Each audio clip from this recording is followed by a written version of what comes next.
Welcome to a fireside reading of A Connecticut Yankee in King Arthur's Court by Mark Twain. Chapter 21, Part 1, The Pilgrims. When I did get to bed at last, I was unspeakably tired. The stretching out, the relaxing of the long, tense muscles, how luxurious, how delicious. But that was as far as I could get. Sleep was out of the question for the present. The ripping and tearing and squealing of the nobility up and down the halls and corridors was pandemonium come again, and kept me broad awake. Being awake, my thoughts were busy, of course, and mainly they busied themselves with Sandy's curious delusion. Here she was, as sane a person as the kingdom could produce, and yet, from my point of view, she was acting like a crazy woman. My land, the power of training, of influence, of education. It can bring a body up to believe anything. I had to put myself in Sandy's place to realize that she was not a lunatic. Yes, and put her in mind to demonstrate how easy it is to seem a lunatic to a person who has not been taught as you have been taught. If I had told Sandy I had seen a wagon, uninfluenced by enchantment, spin along 50 miles an hour, had seen a man, unequipped with magic powers, get into a basket and soar out of sight among the clouds, and had listened without any necromancer's help to the conversation of a person who was several hundred miles away, Sandy would not merely have supposed me to be crazy, she would have thought she knew it. Everybody around her believed in enchantments. Nobody had any doubts. To doubt that a castle could be turned into a sty and its occupants into hogs would have been the same as my doubting among Connecticut people the actuality of the telephone and its wonders, and in both cases would be absolute proof of a diseased mind, an unsettled reason. Yeah, Sandy was sane. That must be admitted. If I also would be sane to Sandy, I must keep my superstitions about unenchanted and unmiraculous locomotives, balloons, and telephones to myself. Also, I believed that the world was not flat and hadn't pillars under it to support it, nor a canopy over it to turn off a universe of water that occupied all the space above. But as I was the only person in the kingdom afflicted with such impious and criminal opinions, I recognized that it would be good wisdom to keep quiet about this matter, too, if I did not wish to be suddenly shunned and forsaken by everybody as a madman. The next morning, Sandy assembled the swine in the dining room and gave them their breakfast, waiting upon them personally and manifesting in every way the deep reverence which the natives of her island, ancient and modern, have always felt for rank, let its outward casket and the mental and moral contents be what they may. I could have eaten with the hogs if I had had birth approaching my lofty official rank, but I hadn't, and so accepted the unavoidable slight and made no complaint. Sandy and I had our breakfast at the second table. The family were not at home. I said, "How many are in the family, Sandy, and where do they keep themselves?" "Family?" "Yes." "Which family, good my lord?" "Why, this family, your own family." "Sooth to say, I understand you not. I have no family." "No family? Why, Sandy, isn't this your home?" "No, how indeed might that be? I have no home." Well, then, whose house is this? Ah, wit you well I would tell you, an I knew myself. Come, you don't even know these people? Then who invited us here? None invited us, but we came. That is all. Why, woman, this is a most extraordinary performance. The effrontery of it is beyond admiration. We blandly march into a man's house and cram it full of the only really valuable nobility the sun has yet discovered in the earth, and then it turns out that we don't even know the man's name? How did you ever venture to take this extravagant liberty? I supposed, of course, it was your home. What will the man say? What will he say? Forsooth, what can he say but give thanks? Thanks for what? Her face was filled with a puzzled surprise. Verily, thou troublest mine understanding with strange words. Do ye dream that one of his estate is like to have the honour twice in his life to entertain company such as we have brought to grace his house withal? Well, no, when you come to that, no. It's an even bet that this is the first time he's had a treat like this. Then let him be thankful and manifest the same by grateful speech and due humility. He were a dog else, and the heir and ancestor of dogs. To my mind, the situation was uncomfortable. It might become more so. It might be a good idea to muster the hogs and move on. So I said, the day is wasting, Sandy. It's time to get the nobility together and be moving.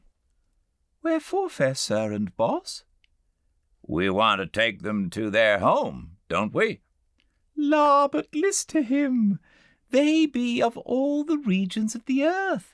Each must hie to her own home. When we might do all these journeys in one so brief life as he hath appointed that created life, and thereto death likewise will help of Adam, who by sin done through persuasion of his helpmeet, she being wrought upon and bewrayed by the beguilements of the great enemy of man, that serpent high, Satan, aforetime consecrated and yet apart unto that evil work by overmastering spite and envy begotten in his heart, through fell ambitions that did blight and mildew, and nature erst so white and pure when so in hove with the shining mute multitudes its brethren, born in glade and shade of that fair heaven wherein all such as native be to that rich estate and Great Scott! My lord? Well, you know, we haven't got time for this sort of thing. Don't you see we could distribute these people around the earth in less time than it's going to take you to explain that we can't? We mustn't talk now, we must act. You want to be careful. You mustn't let your mill get the start of you that way at a time like this. To business now, and sharp's the word. Who is to take the aristocracy home? Even their friends. These will come for them from the far parts of the earth. This was lightning from a clear sky, for unexpectedness, and the relief of it was like pardon to a prisoner. She would remain to deliver the goods, of course. Well, then, Sandy, as our enterprise is handsomely and successfully ended, I will go home and report, and if ever another one— I also am ready. I will go with thee. This was recalling the pardon. How you will go with me? Why should you? Will I be traitor to my knight, dost think? That were dishonour. I may not part from thee until in knightly encounter in the field some overmatching champion shall fairly win and fairly wear me. I were to blame, and I thought that might ever hap. Elected for the long term, I sighed to myself. I may as well make the best of it. So then I spoke up and said, "All right, let's make a start." While she was gone to cry her farewells over the pork, I gave that whole peerage away to the servants, and I asked them to take a duster and dust around a little where the nobilities had mainly lodged and promenaded, but they considered that would be hardly worth while, and would moreover be a rather grave departure from custom, and therefore likely to make talk. A departure from custom. That settled it. It was a nation capable of committing any crime but that. The servants said they would follow the fashion, a fashion grown sacred through immemorial observance. They would scatter fresh rushes in all the rooms and halls, and then the evidence of the aristocratic visitation would be no longer visible. It was a kind of satire on nature. It was the scientific method, the geologic method. It deposited the history of the family in a stratified record, and the antiquary could dig through it and tell by the remains of each period what changes of diet the family had introduced successively for 100 years. The first thing we struck that day was a procession of pilgrims. It was not going our way, but we joined it nevertheless, for it was hourly being borne in upon me now that if I would govern this country wisely, I must be posted in the details of its life, and not at second hand, but by personal observation and scrutiny. This company of pilgrims resembled Chaucer's in this, that it had in it a sample of about all the upper occupations and professions the country could show, and a corresponding variety of costume. There were young men and old men, young women and old women, lively folk and grave folk. They rode upon mules and horses, and there was not a side saddle in the party, for this specialty was to remain unknown in England for 900 years yet. It was a pleasant, friendly, sociable herd, pious, happy, merry, and full of unconscious coarsenesses and innocent indecencies. What they regarded as the merry tale went the continual round and caused no more embarrassment than it would have caused in the best English society 12 centuries later. Practical jokes worthy of the English wits of the first quarter of the far-off 19th century were sprung here and there and yonder along the line and compelled the delightedest applause. And sometimes, when a bright remark was made at one end of the procession and started on its travels toward the other, you could note its progress all the way by the sparkling spray of laughter it threw off from its bows as it plowed along, and also by the blushes of the mules in its wake. Sandy knew the goal and purpose of this pilgrimage, and she posted me.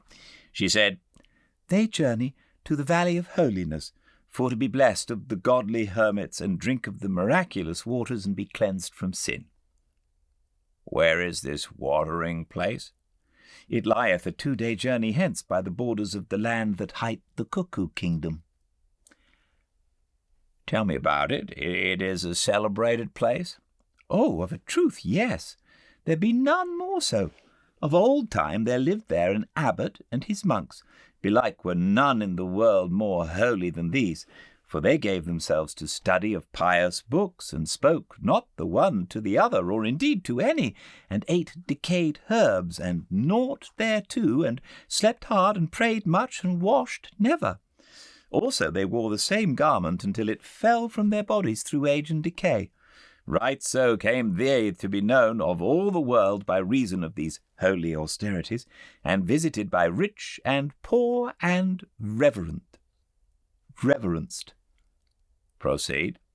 But always there was lack of water there, whereas upon a time the holy abbot prayed, and for answer a great stream of clear water burst forth by miracle in a desert place. Now were the fickle monks tempted of the fiend, and they wrought with their abbot unceasingly by beggings and beseechings that he would construct a bath. And when he was become aweary and might not resist more, he said, Have ye your will then, and granted that they asked.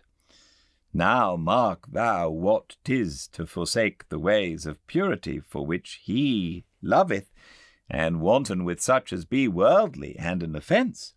These monks did enter into the bath, and come thence washed as white as snow. And lo, in that moment his sign appeared, in miraculous rebuke, for his insulted waters ceased to flow and utterly vanished away. They fared mildly, Sandy, considering how that kind of crime is regarded in this country. Belike, but it was their first sin, and they had been of perfect life for long, and differing in naught from the angels. Prayers, tears, torturings of the flesh, all was vain to beguile that water to flow again. Even processions, even burnt offerings, even votive candles to the Virgin did fail, every each of them, and all in the land did marvel. How odd to find that even this industry has its financial panics, and at times sees its assignments and greenbacks languish to zero, and everything come to a standstill. Go on, Sandy. And so upon a time, after year and day, the good abbot made humble surrender and destroyed the bath. And behold, his anger was in that moment appeased, and the waters gushed richly forth again. And even unto this day they have not ceased to flow in that generous measure. Then I take it nobody has washed since. He that would essay it could have his halter free, yes, and swiftly would he need it too. The community has prospered since? Even from that very day. The fame of the miracle went abroad into all lands. From every land came monks to join. They came even as the fishes come, in shoals. And the monastery added building to building, and yet others to these, and so spread wide its arms and took them in. And nuns came also, and more again, and yet more, and built over against the monastery on the yon side of the vale, and added building to building, until mighty was that nunnery. And these were friendly unto those, and they joined their loving labours together, and together they built a fair great foundling asylum midway of the valley between. You spoke of some hermits, Sandy. These have gathered there from the ends of the earth. A hermit thriveth best when there be multitudes of pilgrims. Ye shall not find no hermit of no sort wanting. If any shall mention a hermit of a kind he thinketh new, and not to be found but in some far strange land, let him but scratch among the holes and caves and swamps that line that valley of holiness, and whatsoever be his breed, it skills not, he shall find a sample of it there. I closed up alongside of a burly fellow with a fat, good-humored face, purposing to make myself agreeable and pick up some further crumbs of fact. But I had hardly more than scraped acquaintance with him when he began eagerly and awkwardly to lead up in the immemorial way to that same old anecdote, the one Sir Dinadan told me, what time I got into trouble with Sir Sagramore, and was challenged of him on account of it. I excused myself and dropped to the rear of the procession, sad at heart, willing to go hence from this troubled life, this vale of tears, this brief day of broken rest, of cloud and storm, of weary struggle and monotonous defeat, and yet shrinking from the change, as remembering how long eternity is, and how many have wended thither who know that anecdote.